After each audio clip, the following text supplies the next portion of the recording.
अच्छा, अपन नाम का पड़ी? हमार नाम पड़ी हमार नाम भोला सा गुंड।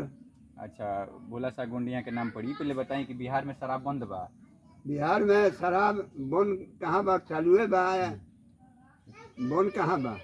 शराब तो बिहार में बंद बा, लोग के डर बा कि पुलिस पकड़ के लेके चल जाई। अब पुलिस पकड़त ये तो खूब कमातो तो दिया। अच्छा अच्छा, ये बताई कि शराब महंगा बा कि सस्ता बा? अरे महंगा बा, 100 रुपया के 100 ग्राम मिलता। सस्ता कौन बा? अच्छा, 100 रुपया के 100 ग्राम में हो जाता रुआ लोग के? ना, 200 रुपया लागता तब जाके होता। अब बताई कि यहाँ लोग 300 350 रुपये कमाए वाला आदमी आ 200 रुपया लागत हवे। मन नीतीश कुमार से का कहे के चाहते हैं कि वहाँ के शराब के बारे में का करी? करे के उहे बा जे खोल दे वहाँ के खुला। मैंने तकलीफ होता। हाँ, ये ना रही या ना ऐसी होई, वहाँ के खुला कर दी। तो नीतीश जी रउआ शराब चालू कर दी यहाँ लोग के मने कहल बवे। अच्छा, ये बताई कि मने पेंशन मिलत रउआ लोग के? पेंशन मिलता बाकी आधा खा गल टालो। अच्छा, कितना पेंशन हुआ? 400 रुपया मिलता पेंशन। ओटा हमने के धर्मो करब नहीं के चलता। आ जे देता से आई रखला वाला टिक टाक पड़ा वाला ई लो आधार कार्ड पर से उतार लेता रहता 500-600 रुपया चोरा के। अच्छा, ऐसा मने मामला हो रहा बा। अच्छा, नीतीश कुमार जी से कितना पेंशन रउआ लोग मांग करे के चाहते नहीं? अरे मांग का 200 रुपया हमने के 2000 दी।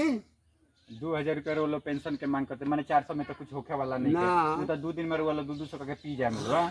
तो 400 रुपया लो यहाँ। अच्छा, ये बात है कि घर में शौचालय बा, पैखाना करे के वाला ना, पैखाना घर में नहीं खे, कहाँ जानी लो? जाइने से खेत में।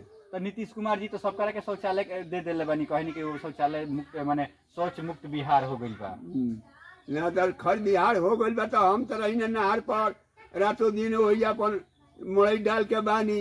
हमरा तो घरों दुआर नहीं खे, बनवा दी वहाँ के। रोगा घर द्वार अब रोगा इंदिरा आवास नहीं के मिलल? ना, इंदिरा आवास हमनी के नहीं के मिलल। इहे लोग कहता जे 400 दो, तो केहू कहता 1000 दो, तो नाम लिखता नहीं। ऐसा रउआ लोग के संगे होता? हाँ। 400 दो तो 1000 दो तो नाम लिखे के 4,000। तो रउआ लोग कुछ हाँ। बोलत नहीं खी? हाँ, बोलो जाता तो कह देता लो जे तब ना उतरी जा घर है। अच्छा, ये बताएं कि इंदिरा आवास गरीब के मिलल, रउआ लोग गरीब नहीं खी? गहन के तो गरीब बढ़ले बनी था ना, खेत ना बारी कुछ है नहीं के तो गरीब नहीं की तो। अब बताई कि इंदिरा आवास गरीब के मिले के चाहिए आ गरीबे से पैसा मांगल जाता। तो अमीर के पास जाई ना इंदिरा आवास, काहे कि उनका लोग घर द्वार बटले बावे।